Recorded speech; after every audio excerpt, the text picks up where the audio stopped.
ಬ್ರಹ್ಮೋಸ್ ಕ್ಷಿಪಣಿ ಉತ್ಪಾದನಾ ಘಟಕದ ಉದ್ಘಾಟನೆಯಾಗಿದೆ ಇವತ್ತು. ರಕ್ಷಣಾ ಸಚಿವ ರಾಜನಾಥ್ ಸಿಂಗ್ ಉದ್ಘಾಟನೆಯನ್ನ ಮಾಡಿದ್ದಾರೆ. ಉತ್ತರ ಪ್ರದೇಶದ ಲಖನೌದಲ್ಲಿನ ಉತ್ಪಾದನಾ ಘಟಕ ಇದು. ವಾರ್ಷಿಕವಾಗಿ 100 ಬ್ರಹ್ಮೋಸ್ ಕ್ಷಿಪಣಿಗಳನ್ನ ಉತ್ಪಾದನೆ ಮಾಡುವಂತಹ ಗುರಿಯನ್ನ ಹೊಂದಲಾಗಿದೆ. ಆಪರೇಷನ್ ಸಿಂಧೂರ್ನಲ್ಲೂ ಇದೇ ಬ್ರಹ್ಮೋಸ್ನ ಬಳಕೆ ಮಾಡಲಾಗಿದೆ. ಯಶಸ್ವಿಯಾಗಿ ಗುರಿಯನ್ನ ಭೇದಿಸಿದ್ವು ಬ್ರಹ್ಮೋಸ್ ಕ್ಷಿಪಣಿಗಳು. ಪಾಕಿಸ್ತಾನದ ವಾಯು ನೆಲೆಗಳನ್ನು ಕೂಡ ಉಡೀಸ್ ಮಾಡುವಂತಹ ಕೆಲಸವನ್ನ ಮಾಡಿದ್ದು ಇದೇ ಬ್ರಹ್ಮೋಸ್ ಮಿಸೈಲ್. ಭಾರತದ ಬ್ರಹ್ಮೋಸ್ ಕ್ಷಿಪಣಿಗೆ ಭಾರತ ಒತ್ತು ಕೊಡ್ತಾ ಇರೋದು ಯಾವ ಕಾರಣಕ್ಕಾಗಿ? ಭಾರತಕ್ಕೆ ಬ್ರಹ್ಮೋಸ್ ಮಿಸೈಲ್ಗಳು ನಿಜಕ್ಕೂ ಬ್ರಹ್ಮಾಸ್ತ್ರ ಆಗ್ತಿದ್ಯಾ? ಹಾಗಾದ್ರೆ ಪಾಕಿಸ್ತಾನ ಇವತ್ತು ಮಂಡಿಯೂರಿ ಕೂತಿದೆ ಭಾರತದ ಮುಂದೆ. ಕದನ ವಿರಾಮಕ್ಕಾಗಿ ಅಮೆರಿಕಾಗೆ ಅಂಗಲಾಚಿತು ಅಂದ್ರೆ ಅದಕ್ಕೆ ಪ್ರಮುಖವಾದಂತಹ ಕಾರಣ ನಮ್ಮ ಬ್ರಹ್ಮೋಸ್ ಮಿಸೈಲ್ಗಳು, ನಾವು ಬಳಕೆ ಮಾಡಿದಂತಹ ಬ್ರಹ್ಮೋಸ್ ಮಿಸೈಲ್ಗಳು. ಹಾಗಾದ್ರೆ ಬ್ರಹ್ಮೋಸ್ ಮಿಸೈಲ್ನ ವಿಶೇಷತೆಗಳು ಏನೇನು? ಬ್ರಹ್ಮೋಸ್ ಕ್ಷಿಪಣಿಗಳು ಸೂಪರ್ ಸಾನಿಕ್ ಮಿಸೈಲ್ಗಳು, ಅಂದ್ರೆ ಶಬ್ದಕ್ಕಿಂತ ಹೆಚ್ಚಿನ ವೇಗವನ್ನ ಹೊಂದಿರುತ್ತವೆ. ಮ್ಯಾಚ್ 1 ಹಾಗೆ ಮ್ಯಾಚ್ 5ರ ಒಳಗೆ ಇವುಗಳ ಸ್ಪೀಡ್ ಇರುತ್ತೆ. ಕ್ಷಣ ಮಾತ್ರದಲ್ಲಿ ಶತ್ರುವಿನ ನೆಲೆಯನ್ನ ಉಡೀಸ್ ಮಾಡುವಂತಹ ಕ್ಷಮತೆಯನ್ನ ಹೊಂದಿರುವಂತಹ ಕ್ಷಿಪಣಿ ಬ್ರಹ್ಮೋಸ್ ಕ್ಷಿಪಣಿ. ಭಾರತದ ಬ್ರಹ್ಮಾಸ್ತ್ರ.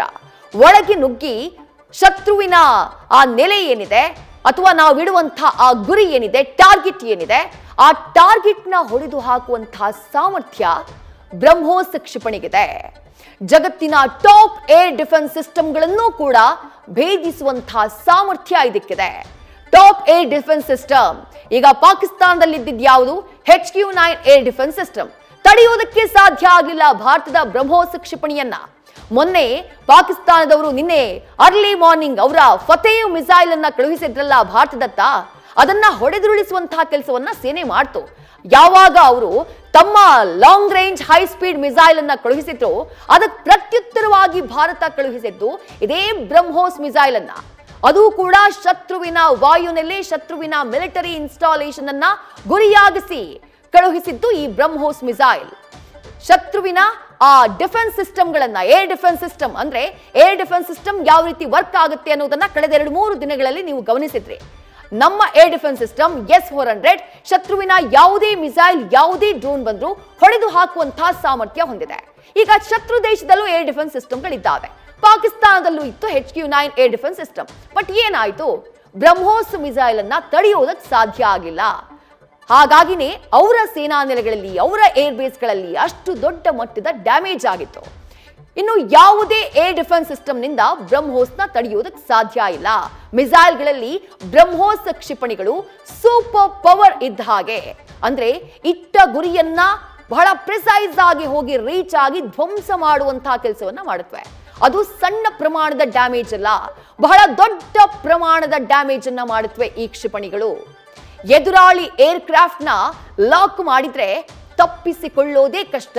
ಅಂದ್ರೆ ಗುರಿಯನ್ನ ಇಡ್ತಾರೆ ಇದರ ಮೇಲೆ, ಒಂದು ಏರ್ ಕ್ರಾಫ್ಟ್ ನ ಮೇಲೆ. ಈಗ JF-17 2 ಯುದ್ಧ ವಿಮಾನಗಳನ್ನ ಭಾರತ ಹೊಡೆದುರುಳಿಸುತ್ತಲ್ಲ, ಅದೇ ರೀತಿ ಶತ್ರುವಿನ ಯುದ್ಧ ವಿಮಾನದ ಮೇಲೆ, ಏರ್ ಕ್ರಾಫ್ಟ್ ನ ಮೇಲೆ ಒಂದು ಸಲ ಗುರಿ ಲಾಕ್ ಮಾಡಿದ್ರೆ ಆ ನಂತರ ತಪ್ಪಿಸಿಕೊಳ್ಳುವುದಕ್ಕೆ ಸಾಧ್ಯ ಇಲ್ಲ ಈ ಬ್ರಹ್ಮೋಸ್ ಕ್ಷಿಪಣಿಯಿಂದ. 300ರಿಂದ 800 ಕಿಲೋಮೀಟರ್ ರೇಂಜ್ ಅನ್ನ ಹೊಂದಿದೆ ಈ ಬ್ರಹ್ಮೋಸ್ ಕ್ಷಿಪಣಿ. 800 ಕಿಲೋಮೀಟರ್ ದೂರದಲ್ಲಿರುವಂತಹ ಶತ್ರುವಿನ ಆ ನೆಲೆ ಏನಿದೆ ಅದನ್ನ ಹೊಡೆದುರುಳಿಸುವಂತಹ ತಾಕತ್ತು ಬ್ರಹ್ಮೋಸ್ ಕ್ಷಿಪಣಿಗಿದೆ. ಏರ್ ಬೇಸ್ಗಳನ್ನ ಟಾರ್ಗೆಟ್ ಮಾಡಿದ್ರೆ ರನ್ವೇಗಳಿಗೆ ಭಾರಿ ಹಾನಿ. ಏರ್ ಬೇಸ್ಗಳನ್ನ ಟಾರ್ಗೆಟ್ ಮಾಡಿದ್ರೆ ಈ ಬ್ರಹ್ಮೋಸ್ ಕ್ಷಿಪಣಿಗಳು ರನ್ವೇನ ಧ್ವಂಸ ಮಾಡಿಬಿಡುತ್ತವೆ. ಈಗ ಆಗಿರೋದು ಕೂಡ ಅದೇನೆ.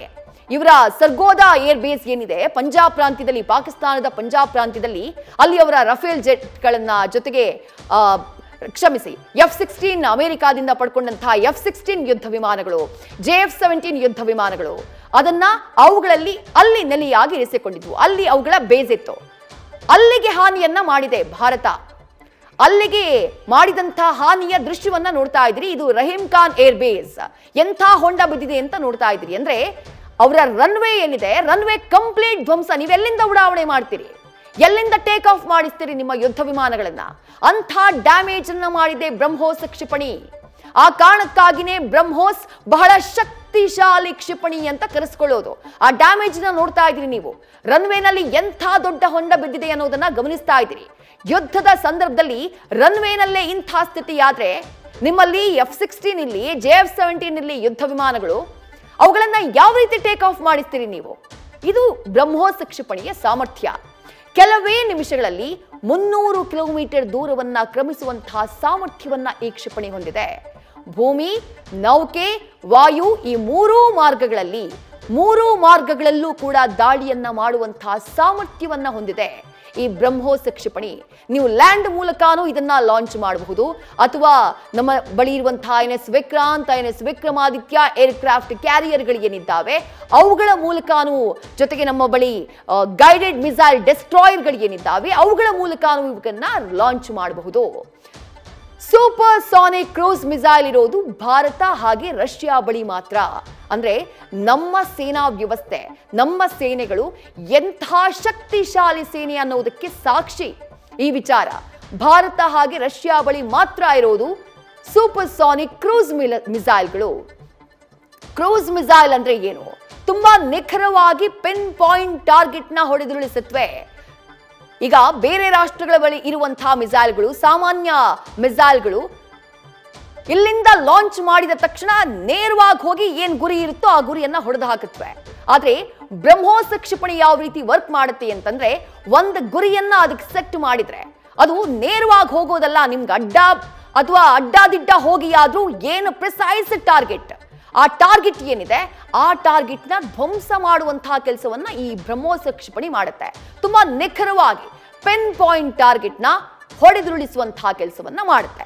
ಇವತ್ತು ಅದರ ಹೊಸ ಘಟಕ ಓಪನ್ ಆಗಿದೆ. ಯಾಕೆ ಓಪನ್ ಆಗಿದೆ ಅನ್ನುವಂತಹ ವಿಚಾರವನ್ನ ಕೂಡ ಹೇಳ್ಬಿಡ್ತೀನಿ. ಈ ಬ್ರಹ್ಮೋಸ್ ಕ್ಷಿಪಣಿಯ ಸಾಮರ್ಥ್ಯ ಜಗತ್ತಿಗೆ ಗೊತ್ತಾಗಿದೆ. ಆ ಕಾರಣಕ್ಕಾಗಿ ಬ್ರಹ್ಮೋಸ್ ಕ್ಷಿಪಣಿಗಾಗಿ ಬೇಡಿಕೆಗಳು ಹೆಚ್ಚಾಗಿದ್ದಾವೆ ಬೇರೆ ಬೇರೆ ದೇಶಗಳಿಂದ.